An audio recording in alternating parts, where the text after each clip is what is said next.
боби 19 суроби дилбохта бо сомиёнааш нақл мекард, ки дар соҳибхонаи нав ҳамсафарон баробари ба ҷойгоҳ даромадан хобашон бурд. Лекин кӯ хобе ки ба сари ман ояд? Дар сарам сад гумону хаёл ва фикрҳои мухталиф пайдо мешуданду азобам медоданд. худ ба худ меандешидам, ки кошки гапи падарамро рад мекардаму бо баҳонаи таҳсил дар ин ҷо мемондам. Он ҳодисаҳои ба сари ин хонаводаи бароям азиз, ҳеҷ гоҳ бе ягон сабаб воқеъ, ин хонаводаи ватандор аз қубодиён кӯч намебастанд. омадаро бо чашмони худ дидаву азобашро дар қисми ҷисми худ мекашидам. аз ҳамин ҷиҳат дар ҷойгоҳи хобам пушаймон мешудам ва афсӯсҳои беҳудаву ҳудуд мехӯрдам. болинам гӯё аз хор бурд. сарамро ба он монда наметавонистам. тоқатам тоқ шуд. андаруни ҷойгоҳ бархоста нишастам. ҳамон ҷелакеро ки муҳаммадзарифбой тӯҳфаам карда буд ба китфонам пардохта айвон баромадам. сипас равон шудам ба ҳавлии дарун. назди ҳамон зинае рафтам, ки бори нахуст бо Ситорабону Ширинам ошиқона вохӯрда якдигарро бусаборон карда будем. рӯи зина нишаста аз алами фироқу ҷудоӣ ба умеде ки ғаму дард андак сабук шавад, паст дарун талху шӯр гиристам. аз он ҷо бархоста будам, ки аз даруни дарду ғами бекарон сарам чархид ва чашмонам сиёҳ заданд. андаке монда буд, ки биафтам. аз ҳамон девор тахтаи зина доштам, ки ҳангоми нахустин мулоқотамон Ситорабону дошта буд ва омадед сӯро ба ка гуфт. ба гумонам Ситорабону маро аз афтидан наҷот дод. ба дил гуфтам, ки ба ҳар ҷое ки бошӣ, зинда бошӣ. худро ба даст гирифтам. нокомиашро дилам гувоҳӣ медод.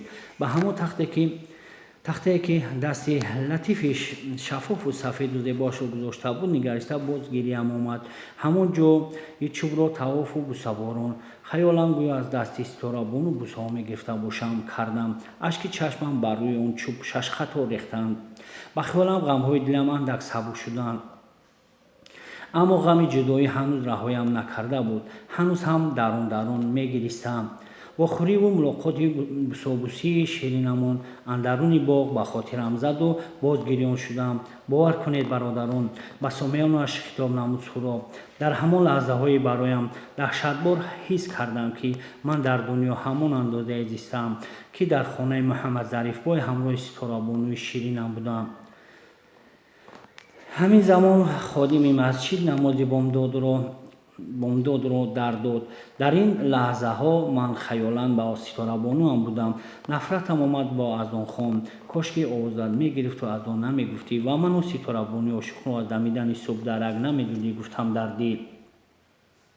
аз алами дил паст намешуд. нафратам ба ходими масҷид афзудан мегирифт. мисли хурустон хоб надоштааст ин шумру ҷиғ задан мегирифтааст. имшаб чӣ шабе ба ман ба хоби мастам. як лоларухе қапид зибанди дастам. эй суҳ мадад, ки ман ба ин гул мастам. чун суҳ дамид, гул парид аз дастам. бо баҳонаи қазои ҳоҷат бо бадрафт даромадам. баъдан дар таҳоратхона вузӯ гирифтам. ин ҳангом агар нияти таҳоратро хонда бошам ҳам аз парешонхонӣ зиёд ҳатто ҳушу хаёлам танҳо баорази зебо, чашмони шаллоқ, қадди рассо, абрувони дилрабо, сумбулистони зульфони суманосо, лаъли лаби пистаи хандони ӯ буду бас.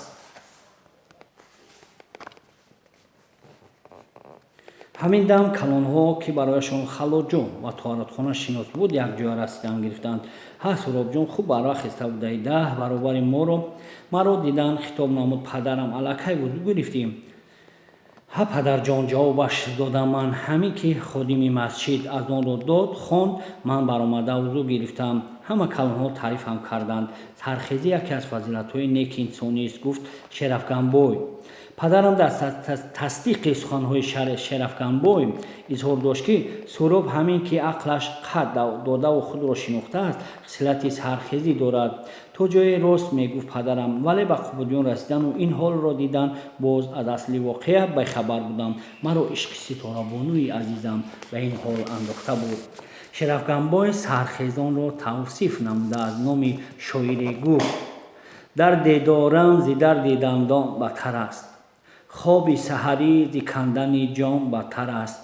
هر کس که به خواب سحری دل بندد از کافر و گبر و نامسلمان بهتر است. روی جای نماز صف آراستیم. باور کنید یگان سوره نماز به یادم نمی آمد. تقلیداً به همراهان خم راست می شدیم. با خونی صاحبخانه نو و فراوانی قناوت و دسترخوان محمد ظریفبای کم و ماندگی نداشت. بالای دسترخوان همان ظرف‌ها بودند و همان آرایشی دسترخوان محمد ظریفبای. با حیرت از وجاهتشان همراهانم نیز مانده بودند. من صاحبخانه نو از افتش خیریت ما را پی برد که گفت: مهمانان گرامی قدر حیران نشوید که من برای شما به مانند محمد ظریفبای دسترخوان آراستم. اگر اشتیاق خواهتان باشد سببش را میگفتم. کاش که حکایت میکردید و ما با شوق میشنیدیم. با جای همه گفت پدرم: ما با محمد ظریفبای اصلا امک بچه ایم. به نقل در آمد صاحبخانه نو. پدرمون جایشان جنت باشد دادر و برادر بودند. اصلی ما از سمرقند است. پدرانمان هم به کسب من و محمد ظریفبای مشغول داشتند و از دولتمندان سمرقند محسوب میافتند. پدرانمان من و محمد ظریفبای را به مدرسه دادند. آن را به ختم آوردیم. سپس آنها ما را به کسب خود یعنی تجارتی سنگ‌های قیمت‌بها و طلاوارای کشیدند. طبیعتاً دوستان و همپیشگان بسیاری داشتند. آنها مال و اشیا فروشی داده با یکی از کاروان‌های همپیشگانشان من محمد ظریفبای را نیز همراه نمودند و ما اولین مراتبه به سمت قبادیان آمدیم. محمد ظریفبای هنوز در سمرقند خانه‌دار بود. پدرانمان همیشه خونه‌شان را تاکید نمودند که روزهای اول سرپرستی من و محمد ظریفبای را به عهده می‌گیرند و اسرار تجارت را می‌آموزندشان. تجارت را که خوب یاد گرفتند بعدی مستقلانه کار کنند. بای تجاری شناسی پدرمان همین حولی جایی که حالا نشسته‌ایم برایمان خریداری کردند. آن وقت در این حولی جا همگی دو سه کلبه موجود بود. طوری که گفتم همان ایام محمد ظریفبای هرچند هنوز فرزند نداشت خانه‌دار بود. در این حولی جا به تدریج همین خانه‌ها را سازاند. بنده که مجرد بودن به قول کوهستانیان تخت و بخت سلطنت در موسم بویداقی است. گفته همراه کاروانی‌ها در ایران، افغانستان و هندوستان به تجارت مشغول شدم میگشتم. برای محمد ظریفبای سخت کاهشم داد.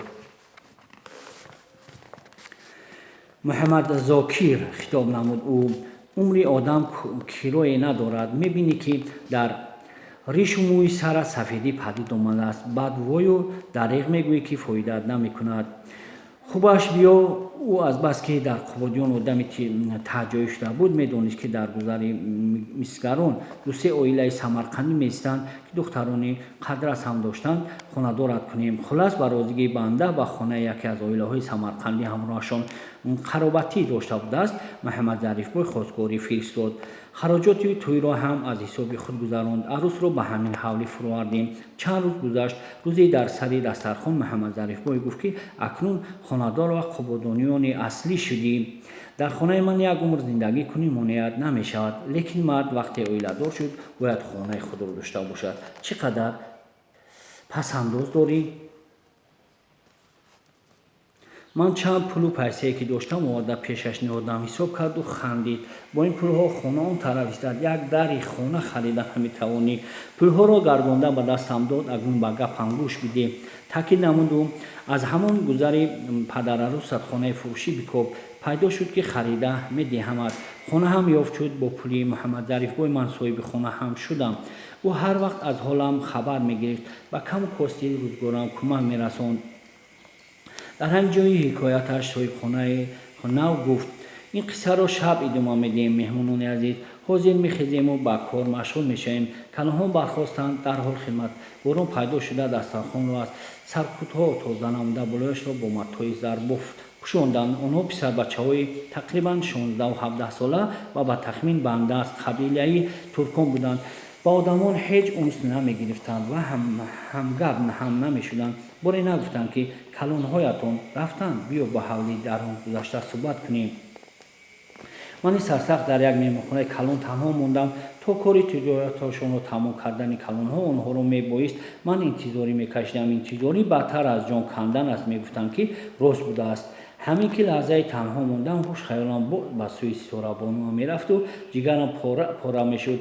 дар умқи хаёлам Ситорабонуам сӯям маҳзунонона менигаристу мегуфт: дидед Сӯҳробака, тақдир бо мо чиё кард? сарам чарх мезанад, чашмонам аз ашк пур мешуд. дудаста чашмонамро мепӯшонидам, вале аз пушти дастонам рӯи хуршед монанди Ситорабонуам пеши назарам меомад. гоҳо гӯё Ситорабонуам пеши рӯям бошад.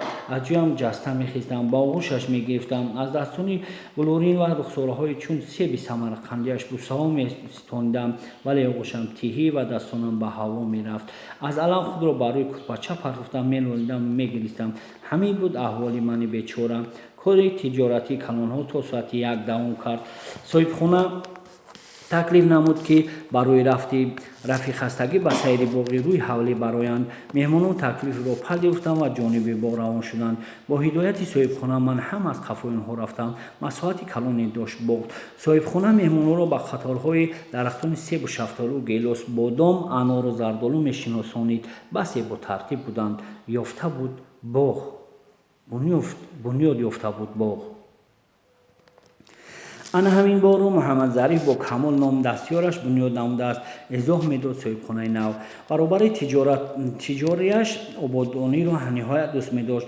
боғсабзониро аз беҳтарин хислатҳои инсонӣ медонист ва мудом мегуфт: як ниҳоли босамар аз фарзанди солеҳ беҳтар аст.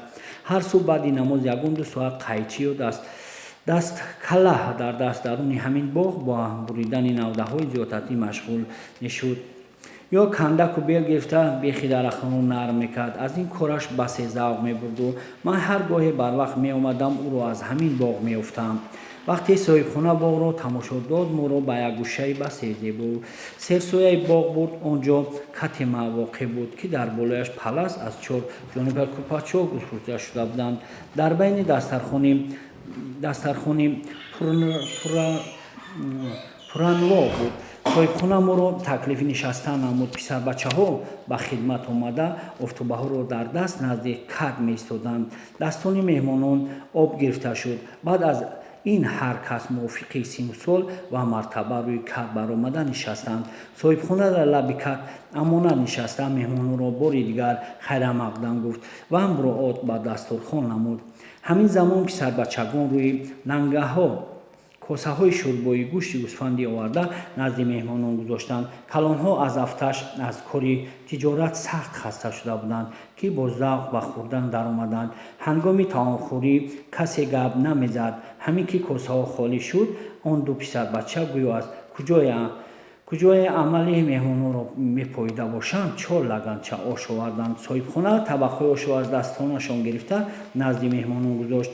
хидматгорон косаҳои холишудаи шӯрборо гирифта бурданд. баъди сарфи таом ба дастархон фотиҳа хонда шуд. меҳмонони азиз, хитоб намуд соҳибхона, биёед вузӯ гирему қарзи Парвардигорро ба ҷо оварем. баъд осуда истироҳат мекунем. пас аз намоз ҳама боз рӯи ҳамин кад нишастанд. пиёлаҳои чой боз ба гардиш омад. лекин ҳама аз чӣ бошад ки хомӯшона чой менӯшиданд.